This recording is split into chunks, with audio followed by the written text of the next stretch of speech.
मैं हूं धर्मेंद्र यादव। खटाखट न्यूज में आप सबका स्वागत है। और आज दिल्ली का हाल बेहाल हो चुका है। पूरी दिल्ली में जल भराव हो गया है, चारों तरफ कूड़े का ढेर पड़ा हुआ है।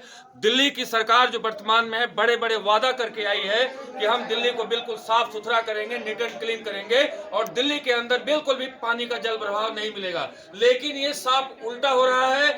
और हम आज विपक्ष एमसीडी के नेता अंकुश नारंग के पास आए हैं पूछने के लिए कि दिल्ली में क्या चल रहा है। अंकुश जी, खटाखट न्यूज में आपका स्वागत है। बहुत बहुत शुक्रिया, धन्यवाद। सबसे पहले तो मैं खटाखट न्यूज़ के सारे व्यूअर्स का तहे दिल से आभार प्रकट करता हूँ, धन्यवाद करता हूँ। और आपने मेरे को रूबरू होने का मौका दिया, मैं उसके लिए तहे दिल से आपका धन्यवाद करता हूँ। और मैं ये कहना चाहता हूँ कि आपने सुना होगा कि हमारे दिल्ली के मुख्यमंत्री रेखा गुप्ता जी ये कह रही थी कॉन्क्लेव के अंदर कि इस बारी हमने सारे मैनेजमेंट कर लिए, सारे स्टेप्स ले लिए, सारे मेजर्स उठा लिए, इस बारी कहीं जल भराव नहीं। उन्हीं के मंत्री परवेश वर्मा जी ये कह रहे थे कि हमने दिल्ली के अंदर 443 पॉइंट फाइंड आउट कर लिए हैं जहाँ पे वाटर लॉगिंग होती है, यानी कि जल भराव होता है, और वहाँ पे सारे एक एक ऑफिसर की ड्यूटी लगा दी है।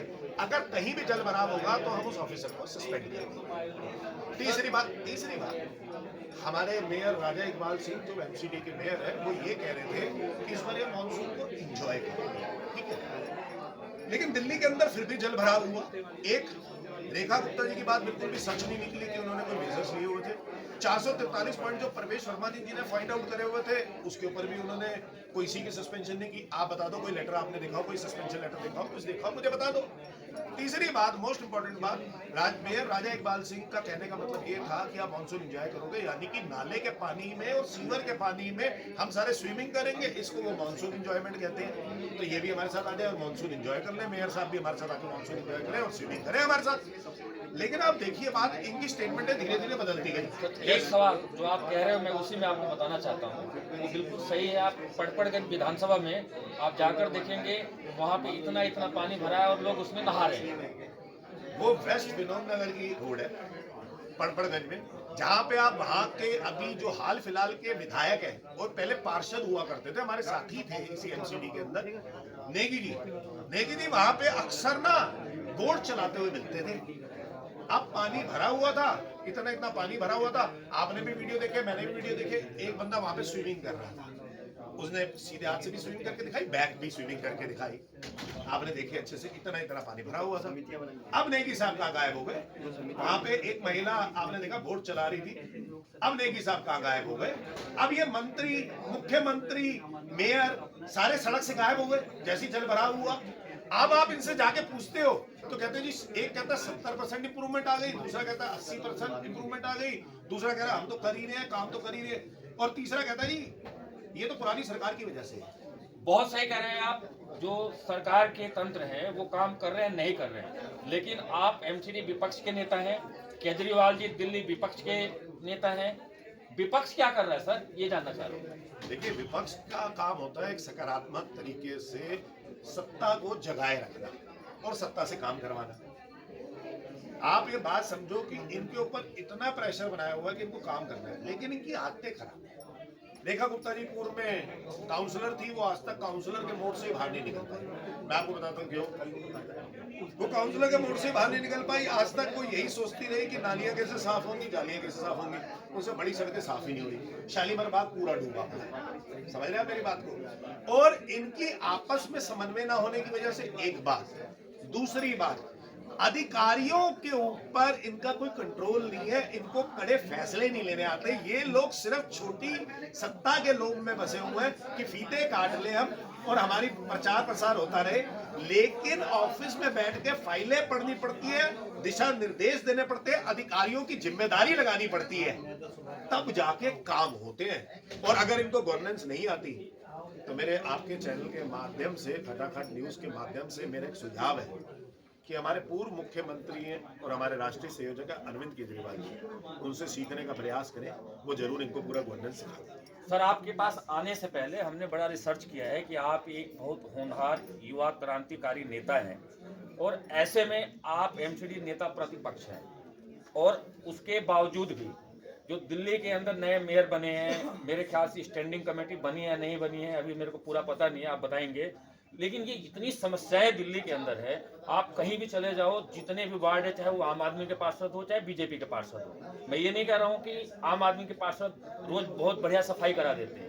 दिल्ली का बुरा हाल हो रहा है सर, आपको सड़कों पे निकलना चाहिए। अगर मेयर सड़कों पे घूम रहा है तो आप नेता प्रतिपक्ष हैं, आपकी भी उतनी जिम्मेवारी है, क्योंकि आप विपक्ष के नेता हैं। जितनी मेयर की जिम्मेवारी उतनी आपकी जिम्मेवारी है सर। देखिए, मैं तो कल भी, आने वाले कल भी मैं इन्हीं के जोन में जा रहा हूँ, मेयर साहब के जोन के अंदर जा रहा हूँ, और मैं तो सड़कों पे ही रहता हूँ हमेशा।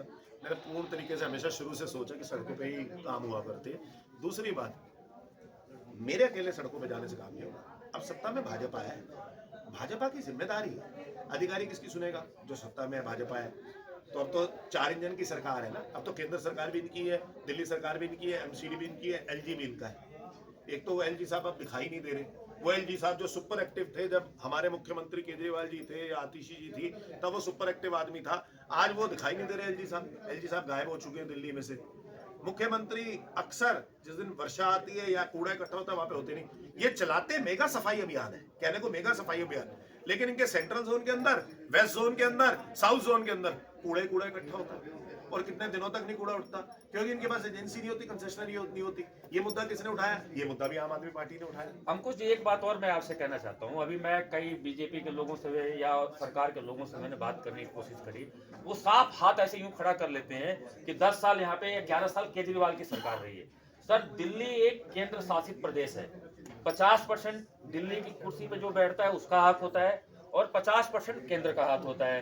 तो दिल्ली में जो विकास नहीं हुए इसमें राज्य और केंद्र दोनों जिम्मेवार है नहीं सर?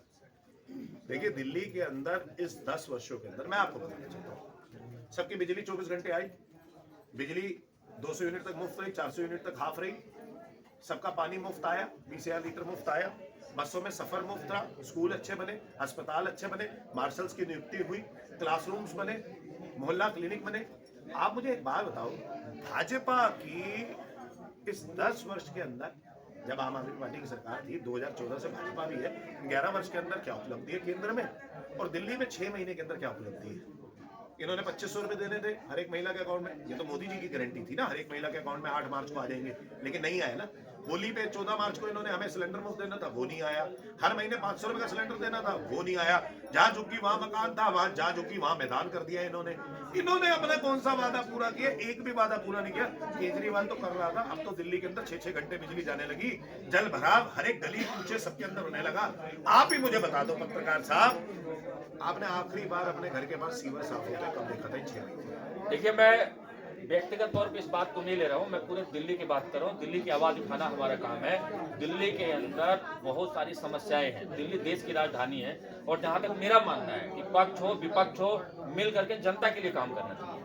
देखिए, विपक्ष का काम ही यही होता है ताकि जनता के लिए काम हो सके और सत्ता को जगाए रखे, और हम वही काम अपना अदा कर रहे हैं। सत्ता को हिला हिला के पूर्ण तरीके से एक मजबूत विपक्ष की तरह सकारात्मक तरीके से सत्ता को हिलाते रहेंगे और जनता के लिए। अंकुश नारंग एक बहुत महत्वपूर्ण नेता है आम आदमी पार्टी के, लेकिन अंकुश नारंग को अभी तक पार्टी ने मेयर का कैंडिडेट नहीं बनाया, और जब पार्टी का बुरा समय आया तो पार्टी ने एक मजबूत नेता के रूप में प्रतिपक्ष में लाकर खड़ा कर दिया। क्या कहेंगे अंकुश नारंग?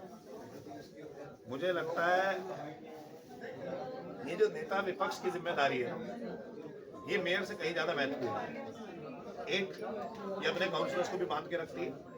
दूसरी बात, ये दूसरे काउंसलर्स को भी मजबूत करती है, दूसरी पार्टी को भी मजबूत करती है, मेयर को भी मजबूत करती है कि वो काम करे। मैं तो अरविंद केजरीवाल जी का धन्यवाद करता हूं कि उन्होंने मुझे नेता विपक्ष बनाया, और इस जिम्मेदारी के लिए मेरे को एक जिम्मेदारी दी, और उसी को मैं निष्ठापूर्वक अपना। क्या लगता है अंकुश नारंग को कि अपने पार्षदों के साथ आज सदन को हिला पाएंगे?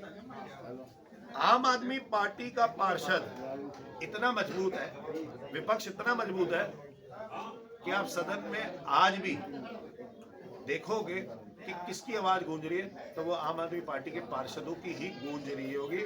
और हर बारी अगर हाउस चलता है तो वो आम आदमी पार्टी की वजह से चलता है, और 2.5 साल नहीं चल पाया तो भाजपा की वजह से, क्योंकि विपक्ष की सबसे महत्वपूर्ण भूमिका होती है। अब हम विपक्ष में है ना, पहला हाउस हमने चलाया, 6 घंटे चला, आपने देखा होगा सब लोग बोले, दूसरे हाउस में हमने कहा कि 12,000 कर्मचारी को पक्का करो, 12,000 कर्मचारी। इनके पास तो इतनी भी पेशन नहीं थी, हम तो 4-4 बार अर्जन करते थे, ये तो एक ही बार अर्जन करके थक गए। सर, कर्मचारियों की एक बात मेरे को याद आ गई। मैं सवेरे 5 बजे, जैसे एमसीडी के कर्मचारी हैं, मैं कई बार उनसे मिल के आया हूँ, तो उनकी सबसे बड़ी समस्या ये है कि सवेरे सफाई का काम 5 बजे शुरू हो जाता है, लेकिन सड़कों के ऊपर इतने डॉग्स और कुत्ते होते हैं कि कई कर्मचारियों को काट लेते हैं सर। तो ऐसे में कोई योजना नहीं बननी चाहिए कि जिससे उनकी भी सुरक्षा तय हो जाए, जो कर्मचारी काम करें सुबह 5 बजे?